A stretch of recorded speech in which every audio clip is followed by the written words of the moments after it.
వే gold trusted gold buyers మీరు తాకట్టు పెట్టిన బంగారాన్ని విడిపించి ఈ రోజు ఉన్న మార్కెట్ ధరకు కొనబడను. నమస్కారం గురుగారు. నమస్కారం అమ్మ దాక్షాయిని.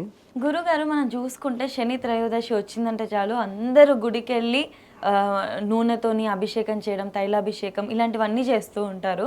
అండ్ ఏలినాటి శని నడుస్తున్నప్పుడు అయితే ఇంకా ఇంకా చాలా భయపడుతూ ఉంటారు. అసలు ఎవరిని చూడండి, శనికి భయపడే వాళ్ళనే మనం ఎక్కువగా చూస్తాం తప్పించి వేరే దేవుళ్ళకు ఆరాధన చేసినట్లుగా శనీశ్వరుణ్ణి చేసినట్లు అనిపించదు, భయంతో చేస్తున్నట్లుగానే ఎక్కువగా అనిపిస్తుంది. నిజంగా మనం శనీశ్వరుడికి భయపడాలా గురుగారు? శనీశ్వరుడికి ఏం భయపడాల్సిన అవసరం లేదు. ఆయనే వెంకటేశ్వరుడు, ఆయనే శనీశ్వరుడు, ఇద్దరు ఒకటే. ఇది క్లియర్గా సప్త శనివారాల వ్రత కథలో క్లియర్గా చెప్పబడింది. శం అంటే ఇచ్చేటటువంటిది, భక్తులు ఏది అడిగితే అది ఇచ్చేటటువంటిది దేవుడు ఆయన. అందుకని శనిదేవుడు అన్నారు. తర్వాత ఇదంతా కూడా అనుకోవడం కాదండి, వాస్తవం అన్నమాట. ఏమిటి భయంతోనే చేస్తున్నారు అని అనిపిస్తుంది అన్నావు కదా, అనిపించడం కాదు, నిజంగానే భయపడి చేస్తారు శనీశ్వరుడికి. ఎవడో కూడా ప్రేమతో చేయడు, ఎక్కడో వెరీ రేర్ 0.001%. శనిదేవుడు లేకపోతే అసలు భూమి మీద మనము ఆయుర్దాయం ఎవరికి ఉండదు. ఈ పాయింట్ ఫస్ట్ జనం తెలుసుకోవాలి. శని బలం ఉంటేనే ఆయుర్దాయం ఉంటుంది, ఎక్కువ కాలం బతుకుతాం. శని బలం లేకపోతే మనం వెంటనే చిన్నప్పుడే చచ్చిపోతాం. బాలారిష్ట గండాలు అని చిన్నప్పుడు 12 సంవత్సరాల లోపల పిల్లలందరికీ గండాలు వస్తాయి. అసలు మనిషి పిల్లాడు పుట్టిన తర్వాత 12 ఇయర్స్ వరకు వాడికి గ్యారంటీ లేదు, వాడు ఏ నిమిషంలో అయినా చచ్చిపోతాడని తల్లిదండ్రులు వెయిట్ చేయాలి. దాన్నే బాలారిష్ట గండాలు అన్నారు.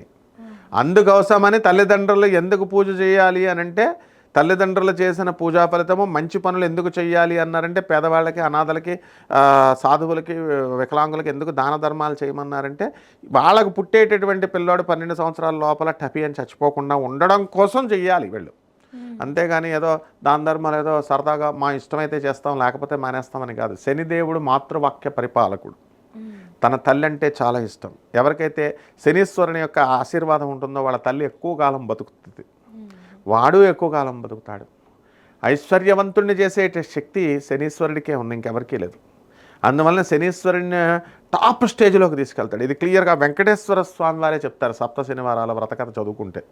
అందులో ఏమంటాడు, నేను మా గర్భదరిద్రుడినైనా ఐశ్వర్యవంతుడిని చేస్తాను, నువ్వు కూడా అంతే శనిదేవా అని. శనిదేవుడికే డౌట్ వచ్చేసింది. ఈ ప్రజలు ఎంత గొప్పవాళ్ళు అంటే శనిదేవుడికే డౌట్ వచ్చింది అబ్జర్వ్ చేసి, నీకు రావడం నాకు రావడం కాదు. ఆయన వెంకటేశ్వర స్వామి వారి దగ్గరికి వెళ్ళి సప్త శనివారం వ్రత కథలో ఉంటుంది ఇది. వెళ్ళి స్వామి వెంకటేశ్వర, శ్రీనివాస, అసలు మిగతా దేవుళ్ళందరికీనేమో ప్రేమగా పూజ చేస్తారు సార్, వెరైటీగా చేస్తారు, వెరైటీ ప్రసాదాలు పెట్టి. కానీ నా దగ్గరికి వచ్చేసరికి ప్రసాదాలు పెట్టకపోతే పోయా సార్, చిమ్మిలు పెడుతున్నారు అనుకోండి, నల్ల నువ్వులు పెట్టకపోతే పోయారు సార్, నేను అది కూడా ఆశించట్లేదు. What is this sir? మొత్తం అందరు నన్ను చూసి భయపడిపోయి చేస్తారు. ఏమిటి సార్ అంటే, ఇప్పుడు స్కూల్లో మనం క్లాస్లోకి వెళ్తాం చిన్నప్పుడు, టీచర్ కొడతాడేమో అని good morning sir, good morning teacher అంటాం. అదే ప్రేమగా మన ఫేవరెట్ టీచర్కి వాళ్ళు మంచోళ్ళు అనుకున్నప్పుడు టీచర్స్కి వాళ్ళు ప్రేమగా మనం హార్ట్ఫుల్గా good morning teacher, good morning sir అని చెప్తాం. అదే మిగతావాడు అమ్మో వీడు కోపం ఎక్కువ టీచర్, వీడు తంతాడ్రా బాబు అనుకున్న వాళ్ళకి మా డ్రిల్ మాస్టర్ అలాగే ఉండేవాడు, ఎస్ ప్రసాదరావు అని. ఆయన మా మాస్టర్ ఎప్పుడు గుడ్ మార్నింగ్ సార్ అని వాడం. ఎందుకు, ఆయన చేతిలో కర్ర ఉంటుంది, పీడీ మాస్టర్ కదా టీచర్, డ్రిల్ మాస్టర్. ఎక్కువ స్కూల్కి లేట్గా వచ్చినా రాళ్ళు ఏరిచ్చేవాడు, మోకాళ్ళ మీద నుంచోమనేవాడు, ఆయన డ్యూటీ పాపం కర్రలతో కొట్టేవాడు.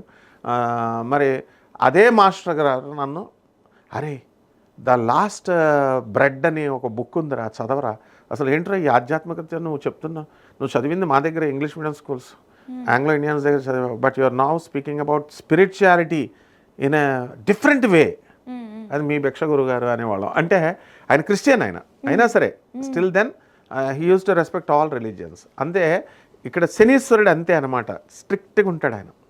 స్ట్రిక్ట్గా ఉండడం వల్ల మనకు భయం వేస్తుంది అనమాట.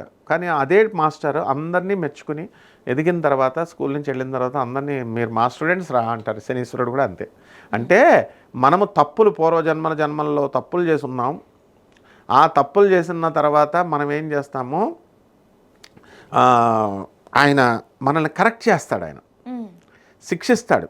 కరెక్షనల్ సెంటెన్స్ అంటాం, జైల్లో వేస్తారంటే వీళ్ళతో పెద్ద ఫీల్ అయిపోతారు, పోలీస్ స్టేషన్కి వెళ్ళడానికి, జైలుకి వెళ్ళడానికి. ఏదో తప్పులు చేసేసి మరి తప్పులు చేసినట్టు భయం వేస్తుంది కదా. కరెక్షనల్ సెంటెన్స్, స్కూల్ అంటారు జైలుని. ప్రతి మనిషి కూడా జైలుకి వెళ్తేనే వాడికి తెలుస్తుంది. అక్కడ జైలర్ ఎవరు అనుకుంటున్నావు? అక్కడ జైలర్ వేసిన వాళ్ళని ఐపీఎస్ఎల్ని వేస్తారు. రాజీవ్ త్రివేది సారు మా గురువు గారు, ఏసీపీగా రాజమండ్రిలో ఉన్నప్పటి నుంచి నేను స్కూల్ డేస్ అప్పటి నుంచి నాకు సార్ తెలుసు. ఆయన additional director general of police. ఈ జైలుకి అయినప్పుడు నేను సార్తో రోజు వెళ్ళేవాడిని, మాట్లాడేవాళ్ళం. అక్కడ జైలు అంతా చూసేవాళ్ళం. కరెక్షనల్ సెంటెన్స్ వాళ్ళు మారరా, మంచిగా మారండిరా అంటారు పాపం వార్డెన్స్, దేవుళ్ళు వాళ్ళు, జైలర్లు. మరి శనీశ్వరుడు కూడా అంతే అనమాట. శనీశ్వరుడు ఏంటంటే నువ్వు తప్పులు చేసావు, ఇవి కరెక్ట్ చేసుకో, ఇంకా మళ్ళీ రిపీట్ చేయకవి, ధర్మంగా బతుకు, నేను నీకు ఐశ్వర్యాన్ని ఇస్తాను, ఆయుర్దాయాన్ని ఇస్తాను. నువ్వు రెచ్చిపోయి అధర్మంగా చేసావనుకో నిన్ను ఆయుర్దాయం కట్ చేసేస్తానంటాడు.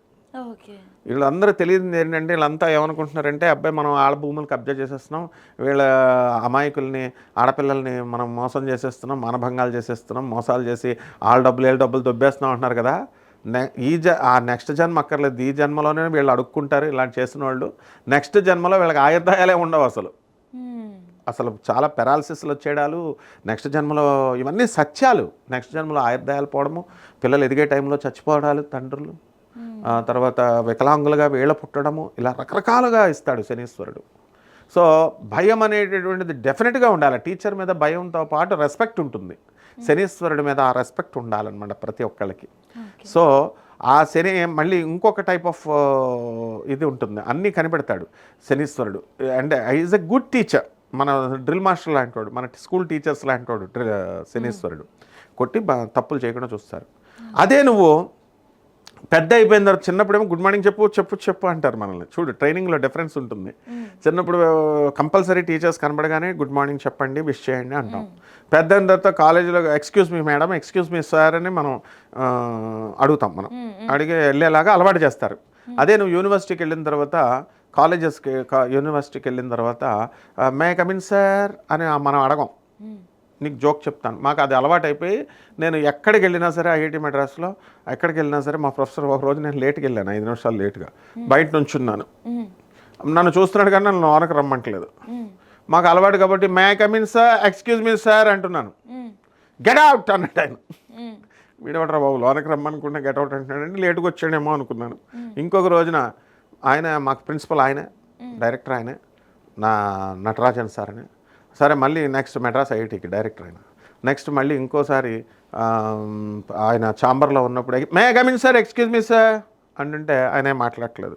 ఏంట్రా బాబు అంటలేదు, రెస్పాన్స్ ఇవ్వట్లేదేంటి, మనం గుడ్ మార్నింగ్ అన్నప్పుడు గుడ్ మార్నింగ్ చెప్పడం మినిమం మేనర్స్ కదా అని అనుకుంటాం. అలా చెప్పరు పెద్ద అయిన తర్వాత. అదే శనీశ్వరుడు మనం పెద్ద అయిన తర్వాత వదిలేస్తాడు.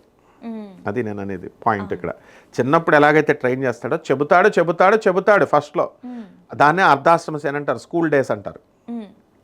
అష్టమ శని కాలేజ్ డేస్, ఏలినాటి శని యూనివర్సిటీ డేస్. ఏలినాటి శనిలో వదిలేస్తాడు, నీ ఇష్టం రా, నువ్వు తప్పులు చేసుకుంటే ఒప్పులు చేసుకుంటే లేపడేస్తాను నిన్ను అంటాడు. అంతే, పక్షవాతం సడన్గా వచ్చేయడం గ్యారంటీ.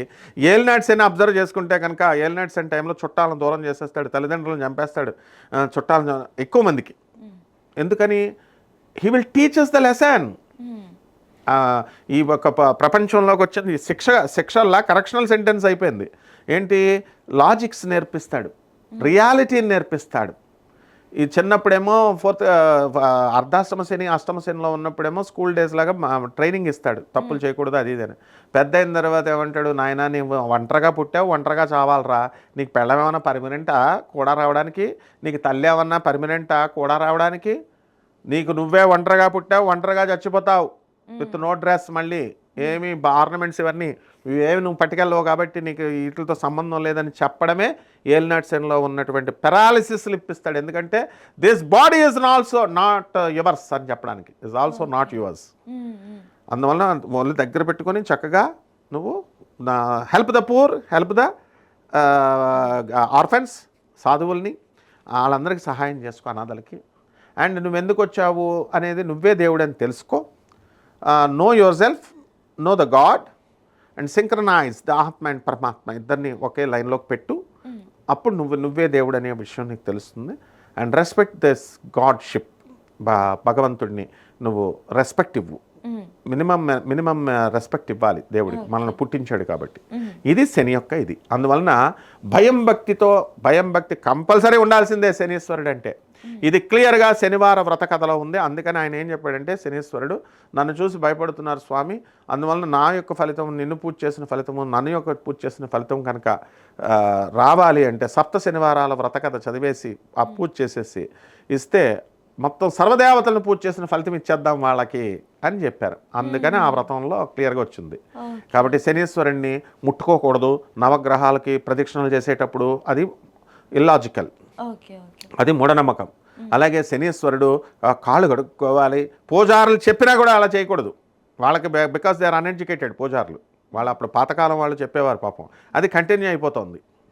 ఎవరు చెప్పినా సరే, యూట్యూబ్లో చెప్పినా, సోషల్ మీడియాలో చెప్పినా, ఎవరు చెప్పినా శనీశ్వరుని ముట్టుకోకూడదు, శనీశ్వరుడితో నెగిటివ్ పవర్ వచ్చేస్తుంది, బట్టలు నల్ల బట్టలు వేసుకోవాలి, నల్ల బట్టలు వేసుకుని స్నానం చేసిన తర్వాత బట్టలు అక్కడ వదిలేసి వెనక్కి తిరిగి చూడకుండా వెళ్ళాలి. ఇలాంటి నాన్ సెన్స్ చెప్పేటటువంటి వాళ్ళని అస్సలు మనం చూడకూడదు. ఆ వ్యూస్, ఆ వీడియోలు చూస్తే కన్ఫ్యూజ్ అవుతాం. ఇదంతా కలియుగం యొక్క ప్రభావం, కలిపురుషుడి యొక్క ప్రభావం. వాళ్ళని పట్టుకొని అలా చెప్తారు. సో శనీశ్వరుడు జగద్గురు ఆయన, కాబట్టి ఆయనకి ఏమి రెస్ట్రిక్షన్స్ లేవు. ఆయన పూజ అందరిలాగే చేసుకోవచ్చు, ముట్టుకోవచ్చు, స్వామివారి ఇంట్లోనే చేసుకోవచ్చు. ఆ తర్వాత అభిషేకం చేసుకోవచ్చు. అభిషేకం చేసుకున్న తర్వాత ఆ బట్టలు వదిలేసి వెనక్కి తిరిగి చూడకుండా చచ్చిపోయిన వాళ్ళు చేస్తే, శ్మశానానికి వెళ్తే అలాగా ఎవరినైనా మైలున్న వాళ్ళు ముట్టుకుంటే మనం అది వదిలేస్తాం బట్టలు. అది తీసుకొచ్చి ఈ ఇడియట్స్ వచ్చి దీనికి లింక్ చేశారు. తప్పు కదా. సో శనీశ్వరుడికి బట్టలు అన్నీ కూడా వదిలేసి వెళ్ళడము, ఈ వివక్ష, ఈ కుల వివక్షలాగా, మత వివక్షలాగా ఇలాంటి వివక్షలన్నీ కూడా చూపించకూడదు.